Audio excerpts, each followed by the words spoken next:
오늘은 성령 강림 후 8째 주일입니다. 주일 예배를 시작하겠습니다. 다 같이 찬송가 29장 성도여 다 함께 1, 2, 3절을 찬송하시겠습니다.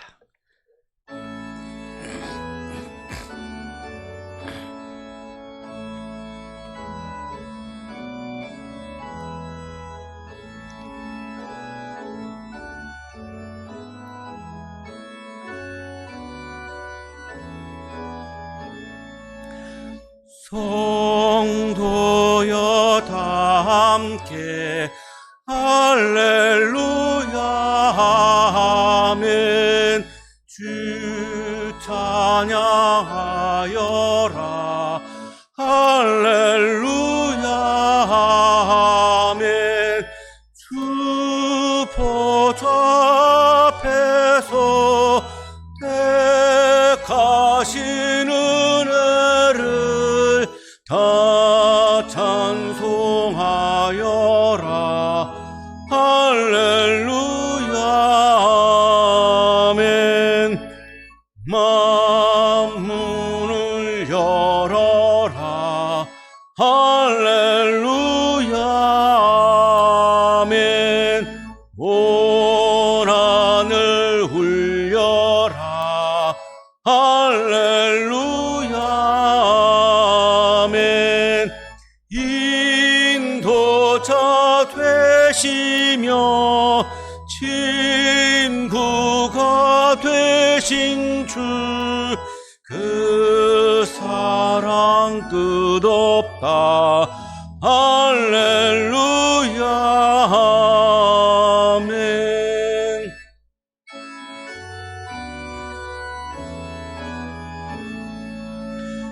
주 찬양하여라 할렐루야 아멘.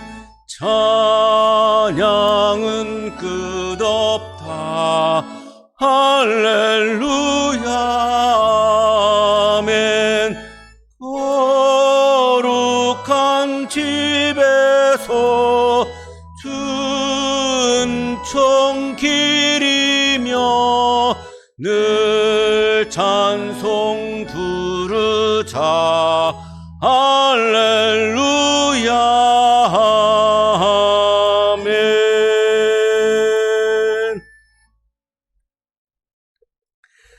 하나님은 회개하는 마음으로 나오는 사람들을 물리치지 않으십니다. 이제 우리들의 죄를 뉘우치고 고백합시다.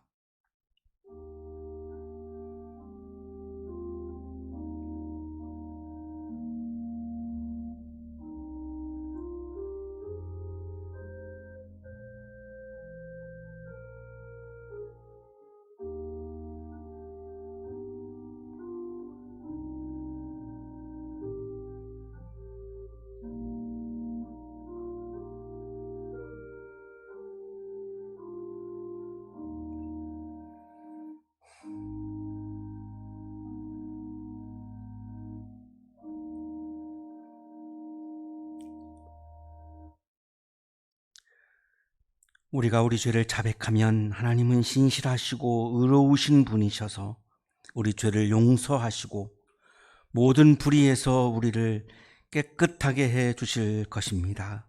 아멘. 찬송가 438장 내 영혼이 은총 입어 1, 2, 3절을 찬송하시겠습니다.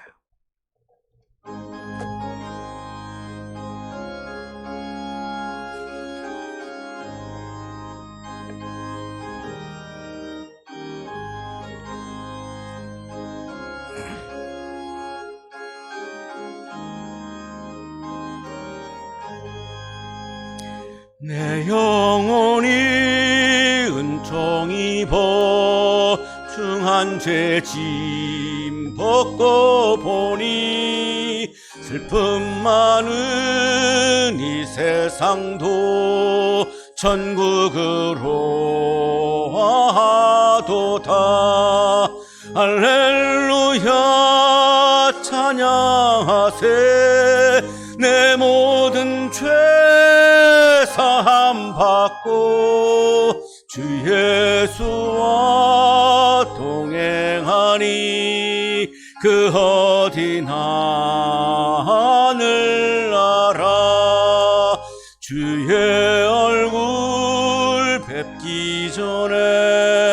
멀리 배터 하늘나라 내 맘속에 이루어지니 날로 날로 가깝도다. 할렐루야 찬양하세.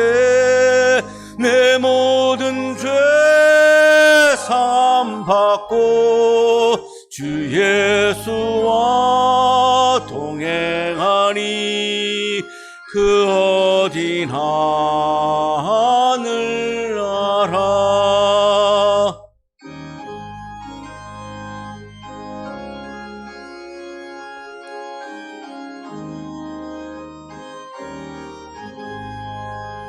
높은 산이 거친 들이 초막이나 궁궐이나 내 주 예수 모신 곳이 그 어디나 하늘나라.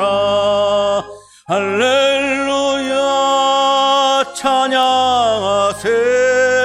내 모든 죄 사함 받고 주 예수와 동행하니 그 어디나 하늘나라.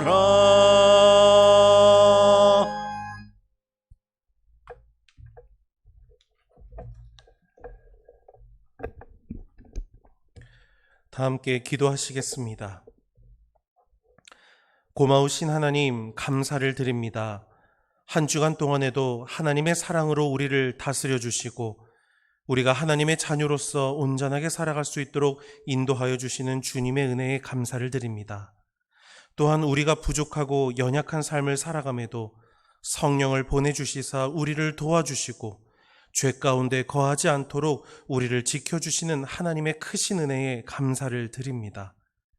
우리를 날마다 먹여주시고 또 주님의 품에서 안식을 누리고 어떠한 상황 가운데서도 주님을 의지하며 주님을 바라보며 살아갈 수 있도록 인도하여 주신 주님의 은혜도 또한 감사를 드립니다. 주께서 우리에게 행하신 놀라운 은혜가 있음에도 불구하고 우리의 무지함과 나약함으로 인하여 하나님을 떠나려고 하는 우리들을 불쌍히 여겨 주옵소서. 거룩하신 주님, 우리 한 주간 동안에도 우리들의 마음과 입술, 우리들의 손과 발로 지은 모든 죄가 있사오니 이 시간 예수 그리스도의 보혈을 흘려 주시옵소서. 그리고 우리의 모든 죄를 용서하여 주옵소서. 하나님의 뜻과 생각을 헤아리지 못했습니다. 주의 사랑과 은혜가 아닌 세상의 물질과 권세들 밑에서 욕심대로 살아가려고 했었던 우리들의 삶의 모습이 있습니다. 하나님 긍휼히 여겨주시고 우리를 불쌍히 여겨 주옵소서. 이 시간 십자가의 은혜와 보혈로 연약한 우리를 덮어주시사 회개하며 돌아오는 우리를 용서하여 주시고 정결하게 씻어 주시옵소서. 자비로우신 하나님, 우리가 마주하고 있는 이 상황을 주님의 손에 의탁합니다. 하나님의 질서를 역행하고 우리의 탐욕으로 인하여 자연의 섭리가 무너진 결과를 맞이하고 있는 우리들을 긍휼히 여겨 주옵소서. 코로나 바이러스로 인하여 우리 스스로 고통의 길을 걷고 있지만 이로 인하여 힘들어하고 아파하는 모든 지체들을 불쌍히 여겨 주옵소서. 환자들과 함께 고생하고 있는 가족들, 치료를 위하여 수고하는 의료진, 코로나 바이러스의 확산을 막기 위해서 애쓰고 있는 모든 이들에게 하나님의 위로와 능력과 힘을 더하여 주옵소서. 우리의 일상이 다시 평강의 때를 회복하고 서로의 교제가 온전할 수 있도록 하나님께서 통치하여 주시옵소서. 하나님, 우리의 가정을 주님의 손에 의탁합니다. 우리 가정을 지켜 주옵소서. 이제 많은 가정이 휴가철을 맞이하여 쉼을 얻는 시간이 시작될 텐데 안전할 수 있도록 지켜주시고 그 가정 가운데에 그리스도의 사랑과 평강이 온전하게 임할 수 있도록 함께하여 주시옵소서. 우리 가정 가운데 어려운 문제들을 가지고 있는 우리 성도들의 가정이 있다면 하나님께서 인도하시고 통치하여 주시사 모든 일들이 주 안에서 형통하게 해결될 수 있도록 지켜 주시옵소서. 하나님, 이 한양동산을 축복하시고 우리 한양동산에 있는 모든 젊은이들과 이를 돕는 모든 이들에게 하나님의 지혜와 명철이 풍성하게 열매 맺을 수 있도록 인도하여 주옵소서. 또한 이 나라 이 땅이 하나님이 원하시는 주님의 나라가 되게 하시고 서로 미워하고 다투는 삶보다 이해하고 사랑할 수 있는 이 나라 이 땅이 되게 하여 주옵소서. 하나님의 역사와 은혜와 그 사랑과 권능이 우리 삶 가운데 온전하게 임하게 되기를 소망합니다. 하나님을 떠나서는 잠시라도 살 수 없는 우리가 성령의 도우심으로 힘있게 살아가고 세상 가운데 덕이 되는 삶을 살아갈 수 있도록 우리를 붙들어 주시옵소서. 이 시간 하나님 앞에 드리는 이 예배를 통하여 우리의 영이 다시 새로워지고 하나님이 원하시고 바라시는 삶이 무엇인지를 다시금 깨달으며 참된 주님의 자녀로 다시 세워지는 거룩한 역사가 있게 하여 주옵소서. 주의 종을 통하여 주신 말씀을 마음에 새기며 하나님의 뜻을 온전하게 세우는 우리 모두가 될 줄로 믿사옵고 이 모든 말씀 우리를 죄에서 구원하여 주신 우리 구주 예수 그리스도의 이름으로 간절히 기도드립니다. 아멘.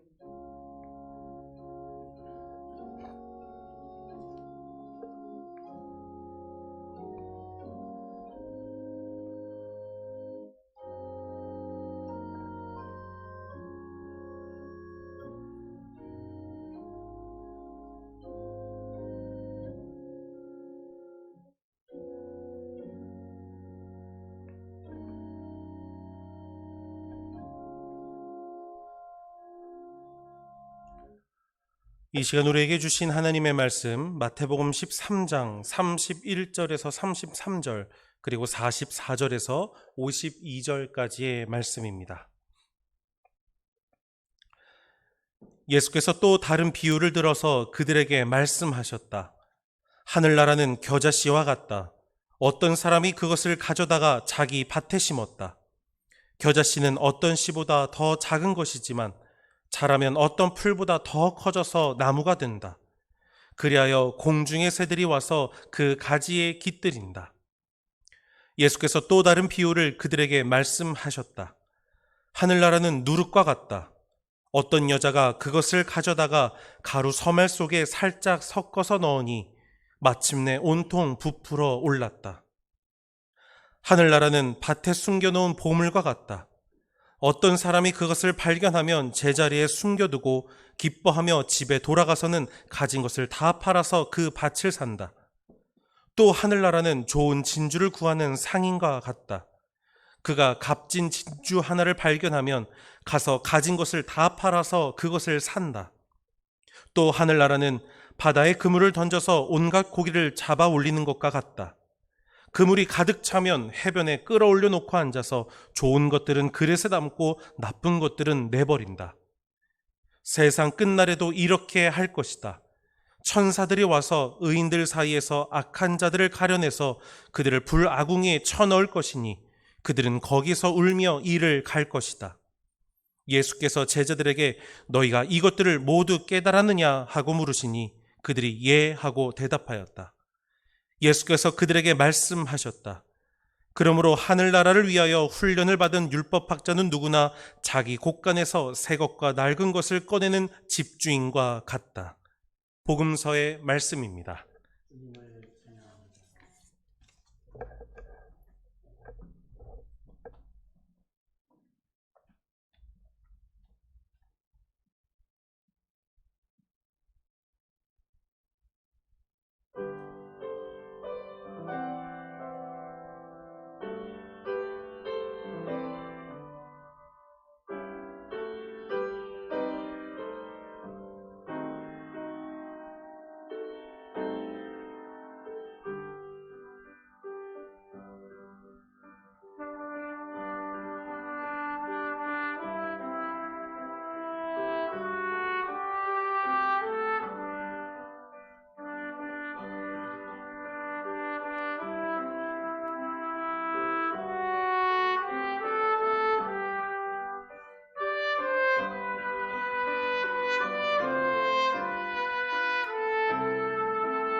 리처드 라이더와 데이비드 샤피로라고 하는 두 분의 공저, 인생의 절반쯤 왔을 때 깨닫게 되는 것들에 나오는 이야기입니다. 12명의 중년 분들이 아프리카 탐험을 했는데요.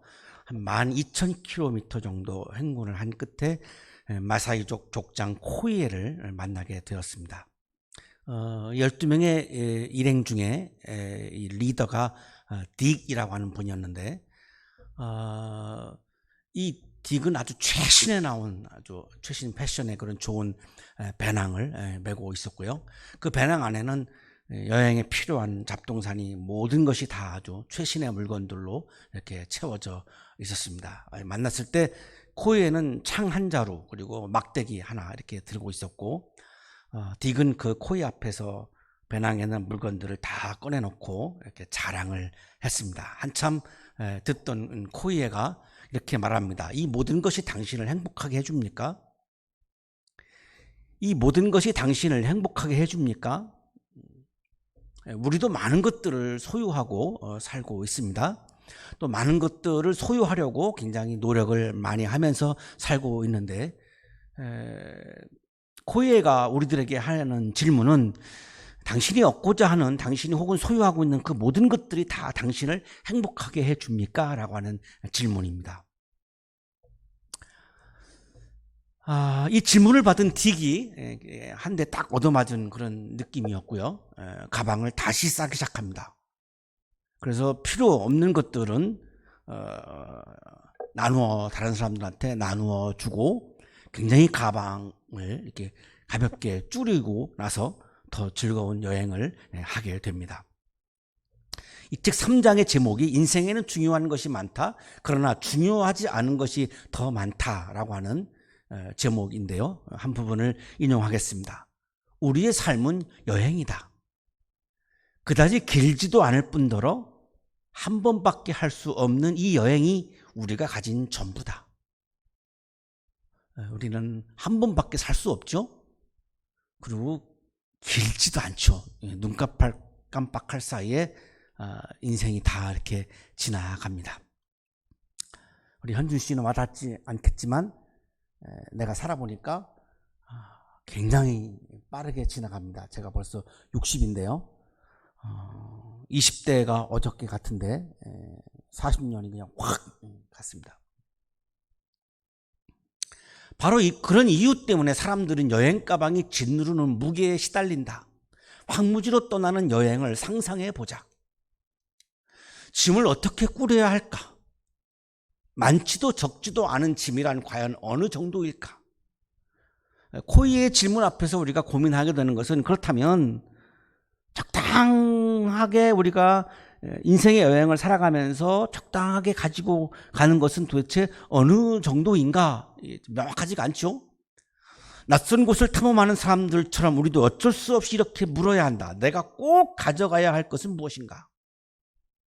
적당한 것을 우리가 모른다 할지라도, 내가 죽을 때까지, 내가 죽는다 할지라도 내가 정말로 놓아서는 안 되는, 나에게 그러면 가장 중요한 한 가지가 있다면 그것은 무엇일까? 예수님은 그게 있었습니다. 내가 십자가에 죽더라도 이것만큼은 내가 놓을 수 없고 이것은 내가 끝까지 가지고 가야 한다라고 하는 게 분명히 있었는데요.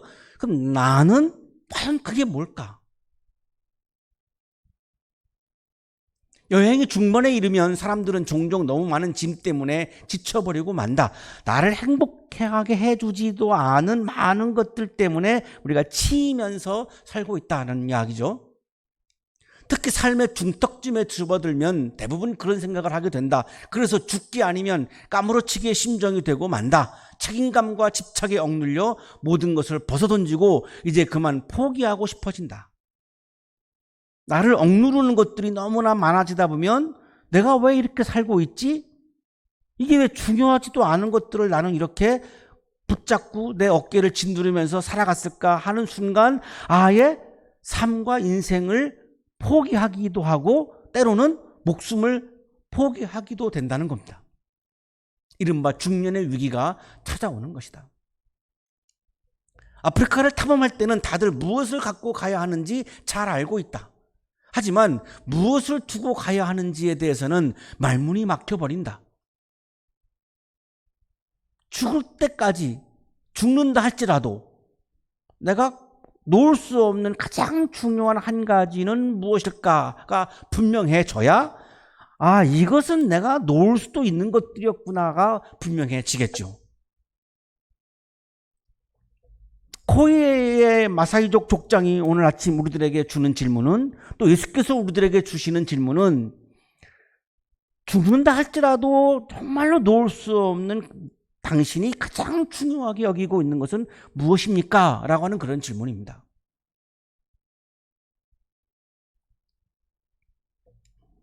오늘의 성서 일과는 예수님께서 가장 중요하게 여기신, 끝까지 가지고 가신 십자가의 죽음도 감수하면서까지 놓을 수 없었던, 가장 중요하게 여기셨던 하나님의 나라를 비유로 말씀하신 내용입니다.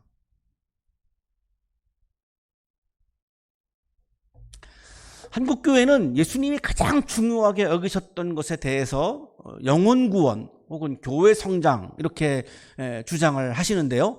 영혼구원이라고 하는 용어는 예수님이 쓰신 적이 한 번도 없고요. 교회 성장이라고 하는 용어도 예수님이 한 번도 쓰신 적이 없어요. 그것이 예수님이 가장 중요하게 여겼다면 직접적으로 그 표현을 하셨겠죠. 그런데 표현을 하신 적이 없어요. 그렇다면 예수님은 영혼구원이나 교회 성장을 가장 중요하게 여겨서 십자가에 죽으셨던 것은 아닌 것이 분명합니다. 그렇다면 오늘 우리는 질문할 수밖에 없습니다. 그렇다면 예수님이 십자가에 죽으면서까지도 놓을 수 없었던 그것이 과연 무엇이었을까? 오늘 성서 일과의 답은 하나님의 나라입니다.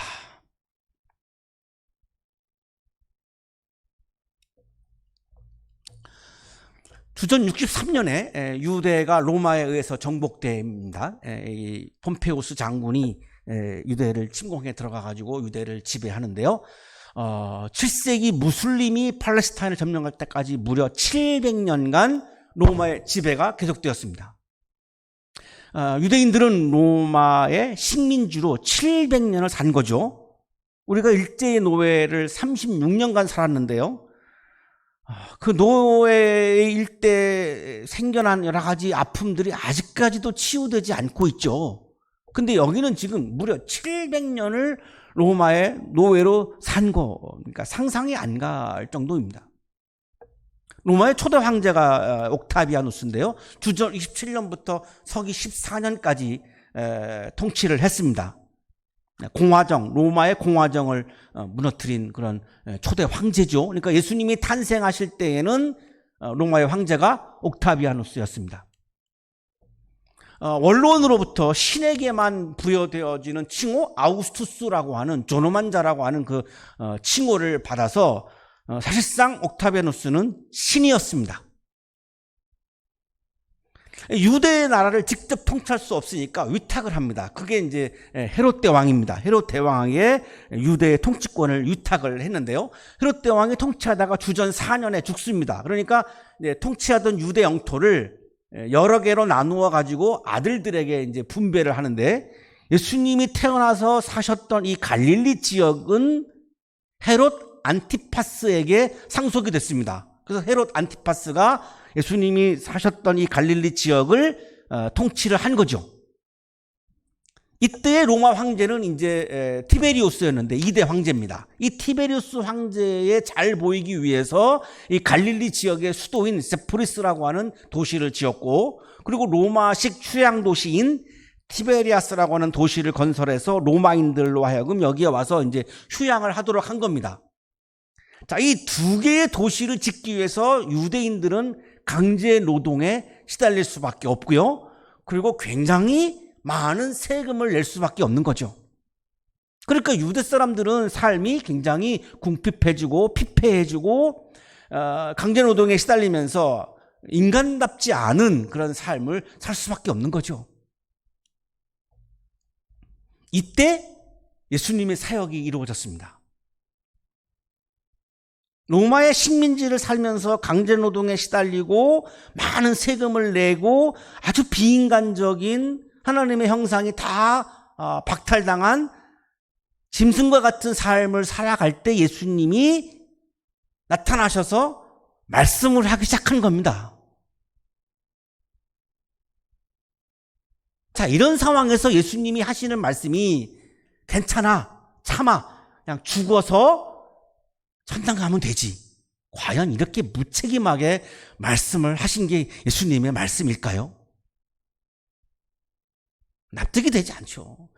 그 예수님이 그렇게 힘들어하는 유대인들을 보면서 얼마나 마음이 아파하셨는데 그냥 죽어서 천당 가면 되지 뭐 이렇게 말씀하셨다면 그거는 사람들에 대한 예수님의 책임감이나 긍휼에 여기는 마음이나 사랑이 전혀 없는 거죠. 그렇게 말씀할 리가 없는 거죠. 이런 상황에서 예수님의 사역이 시작됐다라고 하는 것을 우리가 주목해야 되고요. 신약 성경 고고학자가 이렇게 말합니다. 예수님의 공생애는 누가복음의 대조연대를 통해 볼 때 기원 후 27년에 시작된다. 그러니까 바로 갈릴리의 수도 그리고 휴양도시 티베리아스를 건설 막 할 때, 티베리우스 황제가 통치할 때, 헤롯 안티파스가 통치할 때 예수님의 사역이 시작된 것이 고고학적으로도 분명합니다. 자, 이런 상황에서 예수님이 처음으로 일성으로 딱 던지신 메시지가 하나님의 나라가 가까이 왔다 이렇게 말씀한 겁니다. 죽어서 천당 간다라고 하는 것이 아니라 지금은 로마의 나라에서 우리가 살고 있지만 이미 하나님이 다스리시는 강제 노동도 없고 세금도 없는 하나님의 사랑이 넘치는, 하나님의 용서가 넘치는, 평화가 넘치는, 정의가 넘치는, 모든 생명이 존중받는 그런 하나님의 뜻이 다스리시는 하나님의 나라가 가까이 왔다. 힘을 내라. 이렇게 말씀한 거죠. 이 예수님의 말씀은 하나님의 나라는 죽어서 가는 게 아니라 죽어서 가는 하나님의 나라가 없다는 말이 아닙니다. 또 오해하지 마시고요. 이 본문은 마가복음 1장 15절 이 본문은 예수님의 첫 일성 이 선포는 죽어서 가는 하나님의 나라를 말씀하신 것이 아니라 하나님의 나라가 가까이 왔다라고 했으니까요. 로마의 식민지로 살고 있는 이 곳에 지금 여기에 하나님이 다스리시는 티베리아스가 로마 황제가 다스리는 로마의 나라가 아니라 하나님이 다스리시는 하나님의 나라가 지금 여기에 가까이 왔다 이렇게 말씀한 거잖아요. 헬라어 성서에 가까이 왔다라고 하는 것은 앵기켄으로 되어 있는데요. 현재 완료형입니다. 이 캠브리지 대학교의 노드 교수가 앵기켄을 has come 왔다라고 그렇게 번역을 하고 있습니다. 지금 여기에 하나님의 나라가 시작되었다. 현재 완료. 시작되었다. has come 이렇게 번역을 하고 있는 거죠. 도드는 복음 설화들 가운데서 가장 특징적이며 두드러진 점은 하나님 나라의 현재적인 도래라고 주장한 점에서 옳았다. 레드라고 하는 신학 성서학자가 풀러 신학교에서 신학학을 가르치는 이분이 도드의 이런 관점에 대해서 굉장히 동의하고 옳다라고 지지를 하고 있습니다. 레드는 마태복음 12장 28절을 인용하면서 이 땅에 도래하는 하나님의 나라를 강조합니다. 그러나 내가 하나님의 영을 힘입어서 귀신을 쫓아내는 것이면 하나님의 나라는 너희에게 왔다. 예수님께서 귀신들을 많이 내쫓았죠? 그러면 하나님의 나라가 여기에 왔다 이렇게 말씀하고 있죠. 마태복음 12장 28절에 예수님께서 직접 하신 말씀입니다. 자, 이 본문도 죽어서 가는 천당이 아니라 지금 여기에서 이루어지는 하나님의 나라를 강조하고 말씀하고 있는 거죠. 티베리우스 황제가 주권을 가지고 있는 티베리우스 황제가 주인인 그래서 티베리우스 외에는 모두가 티베리우스의 노예로 살아가야 되는 그런 로마의 나라가 아니라 하나님에게 주권이 있는 하나님이 주인이신 그래서 사람의 노예로 살지 않는 자유롭게 사랑 안에서 살 수 있는 하나님의 나라가 가까이 왔다라고 하는 이 예수님의 첫 일성의 설교는 노예로 살고 있는 유대인들에게는 기쁜 소식이죠. 복음이죠. 그래서 예수님의 말씀을 기쁜 소식, 굿뉴스, 복음, 요한계일론이라고 말한 겁니다.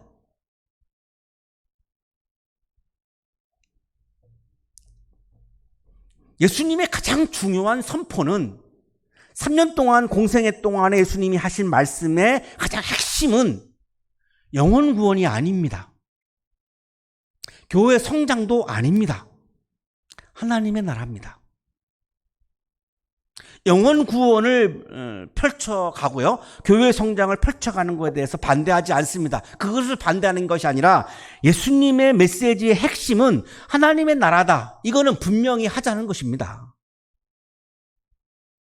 영혼 구원과 교회 성장을 하지 말라는 말이 아니라 영혼 구원과 교회 성장이 하나님의 나라보다 앞설 수는 없다는 겁니다. 왜냐하면 우리가 예수님을 믿고 예수님을 따르는 기독교인들이기 때문에 예수님이 가장 중요하게 여긴 것을 우리도 가장 중요하게 여겨야 하죠. 예수님이 가장 중요하게 여기신 것은 하나님의 나라이니까 내가 진정한 기독교인이라면 하나님의 나라를 가장 최우선에 두어야 하는 거죠.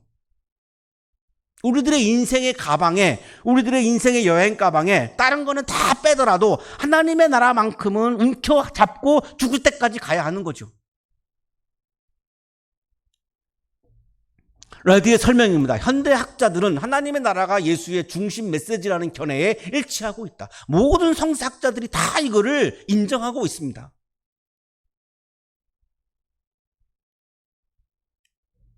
프랑스 소르본 대학의 신학자 로이지 교수가 복음과 교회에서 이렇게 말합니다. 예수는 하나님의 왕국을 선포했는데 막상 그 후에 되어진 것은 교회였다.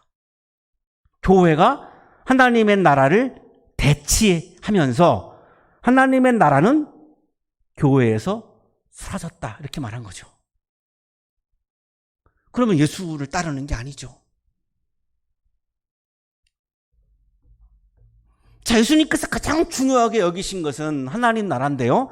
마태복음 13장은 하늘나라의 비유, 8가지의 비유, 예수님의 말씀입니다. 씨 뿌리는 자의 비유, 가라지 비유, 겨자씨 비유, 누룩 비유, 보물 비유, 진주 비유, 그물 비유, 훈련받은 서기관의 비유, 8가지 비유를 하늘나라를 비유로 말씀하신 겁니다. 왜냐하면 우리가 하늘나라를 본 적이 없지요. 그러니까 예수님이 비유로 말씀하실 수밖에 없어요. 우리가 본 적이 없으니까 비유로 말씀할 수밖에 없잖아요. 씨 뿌리는 자의 비유는 우리가 지지난주 성서일과를 우리가 묵상을 했고요. 자, 오늘은 이 3번부터 8번까지가 오늘의 성서일과예요. 여러 가지여서 굉장히 갈 길이 바쁜데요. 자, 레드의 설명입니다. 하늘나라는 하나님의 나라와 같은 의미이다. 자, 여기 지금 마태복음 13장에서 비유로 예수님이 말씀하시는 하늘나라는 하늘에 존재하는 공간 하늘나라가 아닙니다. 하나님이 다스리시는, 하나님이 통치하시는 하나님의 나라를 말하는 겁니다. 인용하겠습니다. 하늘나라란 셈조고 형태이고 하나님 나라는 동일한 문구의 헬라어 형태이다. 헬라어로는 바실레이아, 하나님 나라라고 부르는 거고요. 그 용어를 유대인들은 말쿠트라 그래가지고 하늘나라라고 부른 겁니다. 왜 그랬냐면 우리가 아버님의 이름을 직접 호명하는 것은 굉장히 불효죠. 자, 마찬가지로 유대인들은 하나님이라고 하는 이름을 직접 안 불렀습니다. 하나님을 대체하는 말이 하늘이었습니다. 그러니까 하나님 나라를 하늘나라로 바꾸어서 부른 거죠. 그러니까 하늘나라는 하늘에 존재하는 공간 하나님 나라가 아니라 하나님이 다스리시는 나라이다라고 하는 것을 지금 레드가 설명하고 있는 겁니다. 자, 오늘의 성서일과 13장 31절 33절은 겨자씨 비유, 누룩 비유이고요. 44절 52절은 보물 비유, 진주 비유, 그물 비유, 집주인의 비유, 겨자씨의 비유, 집주인의 비유인데 겨자씨 비유와 누룩 비유는 무리들에게 하신 말씀입니다. 31절입니다. 예수께서 또 다른 비유를 들어서 그들에게 말씀하셨다. 하늘나라를 하나님의 나라를 지금 비유로 말씀하는 거죠. 겨자씨와 같다. 어떤 사람이 그것을 가져다가 자기 밭에 심었다. 자, 겨자씨로 하나님 나라를 비유하고 있죠. 겨자씨는 이 세상에 있는 거죠. 이 세상을 초월한 어디 우주에 있는 게 아니죠. 우리가 살고 있는 이 세상에 있는 거를 지금 비유로 말씀하시는 이유가 뭘까요? 하나님 나라는 지금 여기에 이 세상에서 이루어지는 나라이기 때문에 이 세상에 존재하는 겨자씨로 지금 비유로 말씀을 하고 있죠. 겨자씨는 아주 작은 씨앗이죠. 근데 이것이 큰 나무로 성장합니다. 자, 하나님의 나라는 겨자씨가 작은 것처럼 지금은 미미하지만 나중에는 완전히 커진다는 겁니다. 간단하죠? 예수님의 비유가 어렵지 않습니다. 조그만 겨자씨가 자라나서 큰 겨자나무가 되는 것처럼 하나님의 나라는 지금 굉장히 미미해서 여러분들이 잘 안 받아들이고 하나님의 나라를 잘 믿지 않는데 지금은 잘 미미하지만 보이지도 않지만 나중에는 굉장히 큰 나라가 된다라고 하는 것을 지금 비유로 말씀한 거죠. 확신을 가지라는 겁니다. 하나님의 나라가 가까이 왔다라고 하는 예수님의 첫 일성 설교 말씀에 대해서 믿음을 가지고 확신을 가지라는 겁니다. 지금은 미미하지만 나중에는 커진다는 거죠. 레드의 설명입니다. 겨자씨의 비유는 장차 큰 나무가 될 하나님의 나라가 지금 이미 현 세계 속에서 작고 보잘것없는 형태로 존재한다는 진리를 예시해 준다.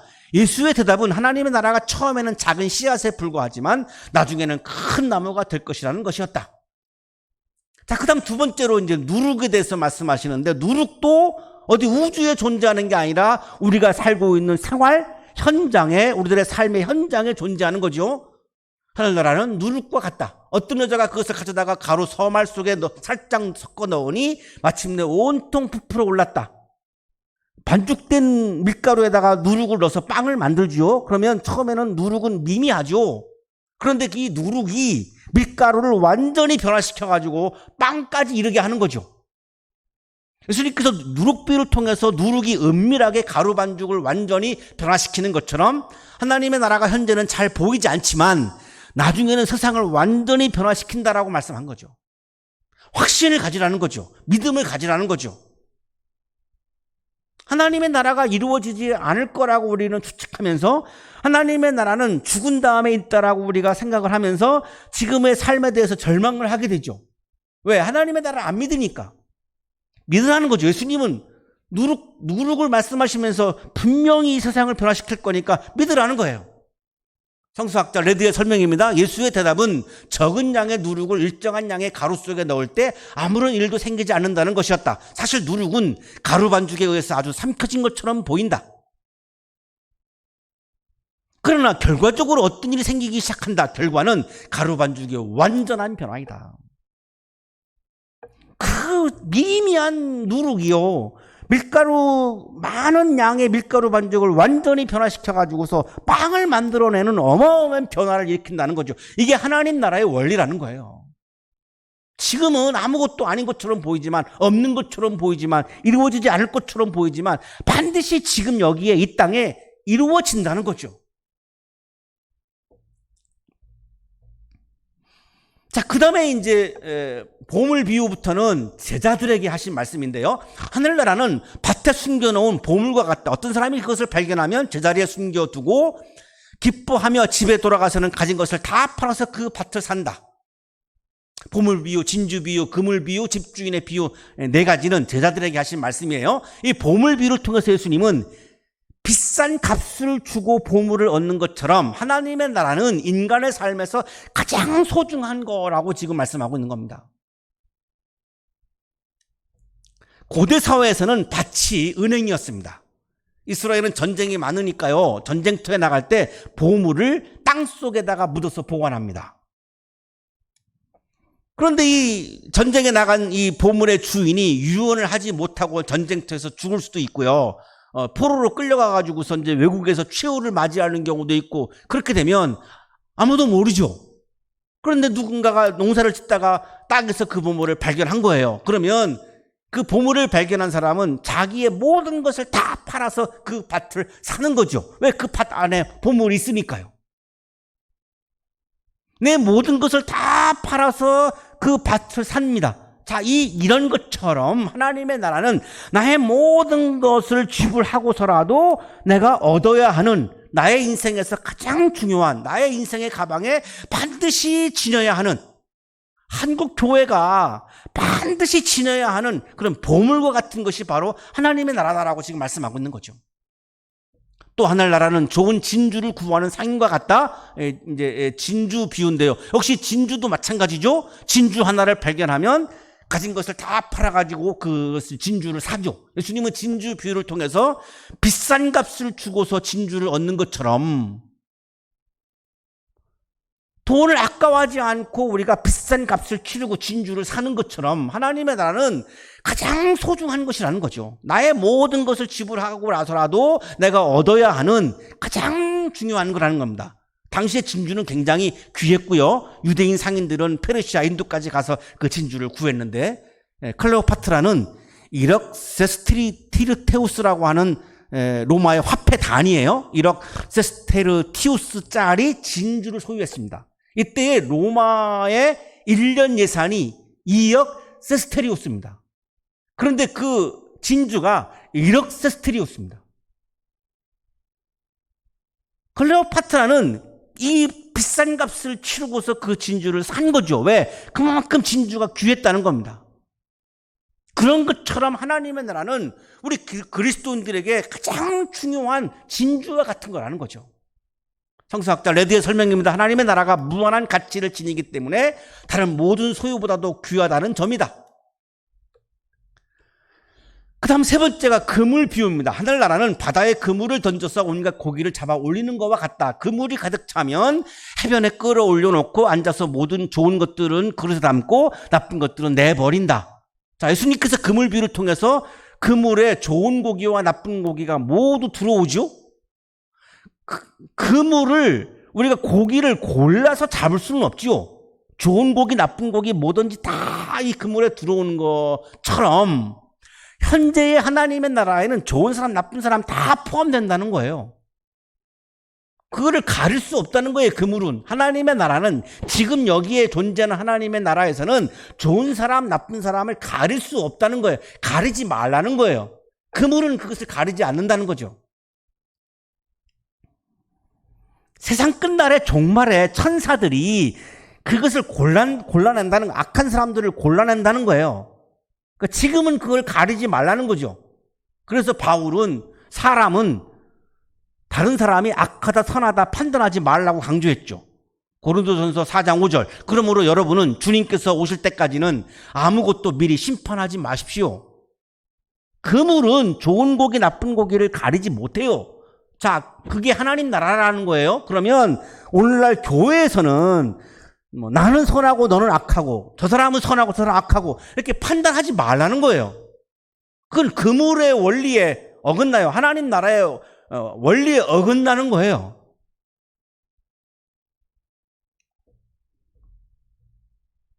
기독교인들이 광화문에 모여가지고 지금도 어떤 특정한 사람들을 향해서 막 비방하고 정죄하는 시위를 하고 있어요. 지금도 하고 있어요. 그거 하지 말라는 거예요, 제발.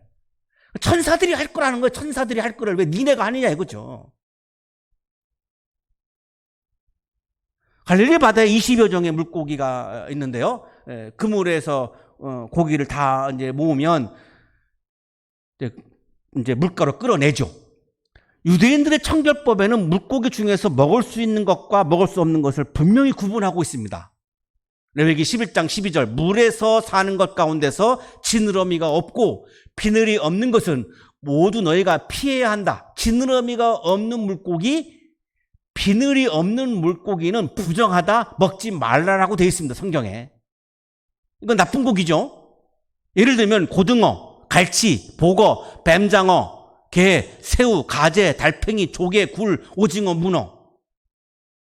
저는 다 좋아하는 거네요. 이게 다 부정한 생물로 규정되어 있습니다, 레위기에. 그러니까 어부가 그물에서 고기를 잡으면 이런 것들은 다 버리는 겁니다. 이런 고기들은 잘 상하는 겁니다. 고등어 회는 제주도 가야 먹어요. 지금은 보관하는 과학이 너무나 발달해서 이게 이제 잘 상하지 않기 때문에 지금은 우리가 이거 죄책감 없이 그냥 먹잖아요. 예수님이 모든 음식은 깨끗하다라고 말씀하셨기 때문에. 근데 옛날에는 유대 사회에서는 이게 다 부정한 고기들이에요. 그러니까 어부가 이걸 다 버리는 거죠. 성서학자 레드의 설명입니다. 하나님의 나라는 예기치 못했던 모습으로 나타나 좋은 고기와 나쁜 고기를 건져내는 그물과 같은 역할을 할 것이다. 초청은 모든 사람들에게 했으나 응답하는 사람만이 하나님의 나라의 제자로 받아들여질 것이다. 하나님의 나라는 차별 없이 모든 사람을 초청하는 겁니다. 거기다 대고 우리가 너는 선하다 너는 악하다라고 이렇게 정죄하면 안 되는 거죠. 하나님의 나라는 모든 사람을 다 초청하는 겁니다. 하나님의 나라를 당사자가 받아들이냐 안 받아들이냐에 따라서 종말에 가서 구별이 이루어지는 거죠. 천사가 그거를 그 사람이 하나님의 나라를 받아들이냐 안 받아들이냐를 놓고 구별을 하는 거죠.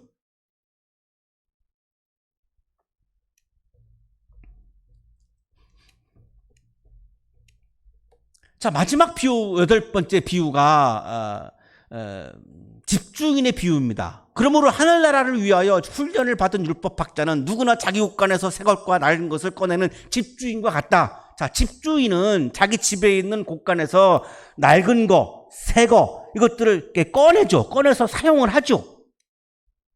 양용희 교수의 설명입니다. 여기서 서기관은 예수의 제자들을 지칭하는 것이 분명하다. 개역 성경에 서기관으로 되어 있고 우리가 읽고 있는 세번역에는 율법학자라고 되어 있는데요. 자, 이것은 예수님의 제자들을 의미하는 거다라고 지금 설명을 합니다. 예수님께서 집주인의 비유를 통해서 집주인이 곳간에서 새 것과 낡은 것을 꺼내는 것처럼 제자들에게 하나님 나라의 복음을 자신의 세계에 가두지 말고 꺼내어서 세상에 전파하라고 말씀한 거죠.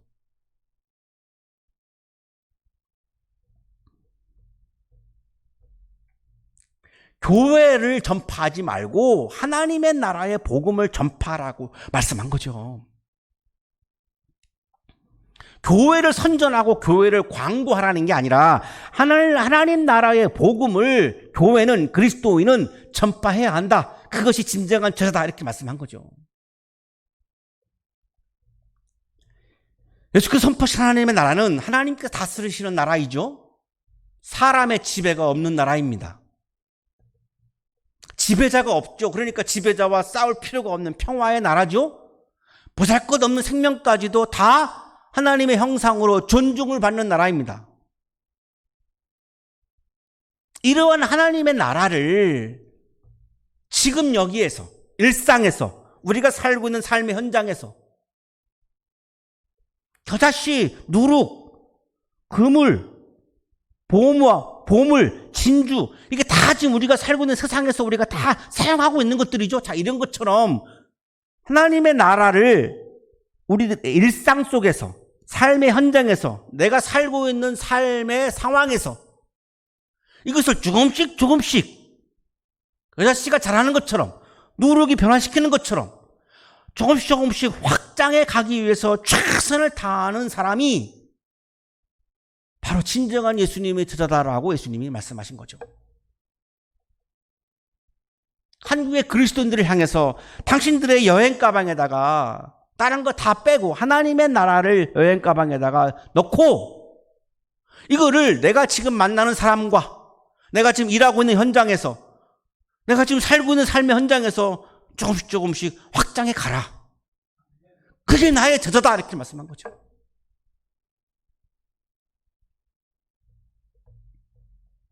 한국의 그리스도인들에 의해서 주님이 그렇게 원하시는, 가장 중요하게 여기시는 하나님의 나라가 조금씩 확장해 가는, 그래서 주님을 기쁘게 해드리는 한국교회가 되시기를 축복합니다. 거룩하신 주님, 하나님 나라를 위해서 주님은 십자가에 죽으시기까지 하셨는데 우리들은 우리들의 인생의 가방에 하나님의 나라를 넣지 않고 온갖 잡동사니들을 넣고 살아가고 있음을 고백합니다. 주님의 명령에 따라 우리들의 삶의 현장에서, 일상에서 하나님의 나라를 확장해 가는 주님의 제자로 살게 해 주옵소서.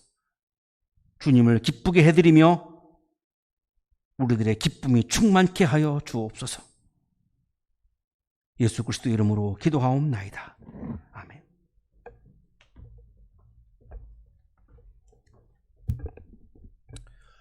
교회 소식 알려드립니다. 이번 주일은 성령 강림 후 8째 주일로, 그리고 다음 주일은 성령 강림 후 9째 주일로 지켜 예배를 드립니다.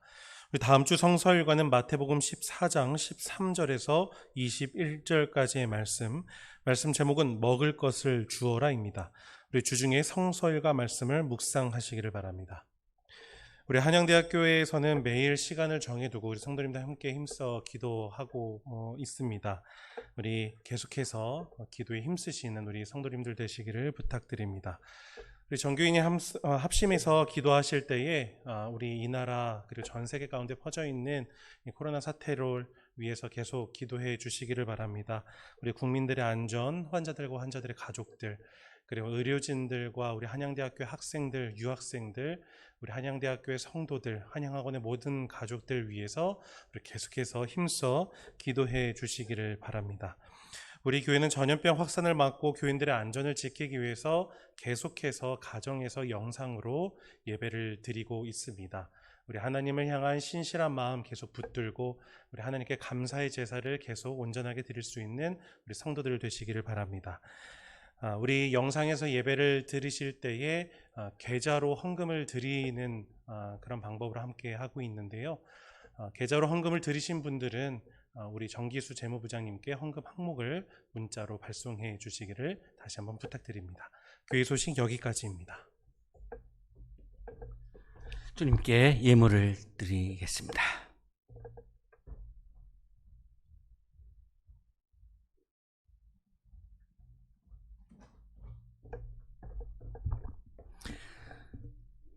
거룩하신 주님,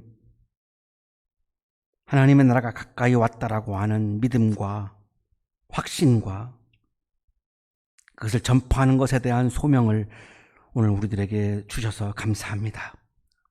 감사의 마음을 예물에 담아 드리오니 기쁘게 받아주시고 예물을 드리는 손길 위에 크신 은혜를 부어 주옵소서. 예수 그리스도 이름으로 기도하옵나이다. 아멘.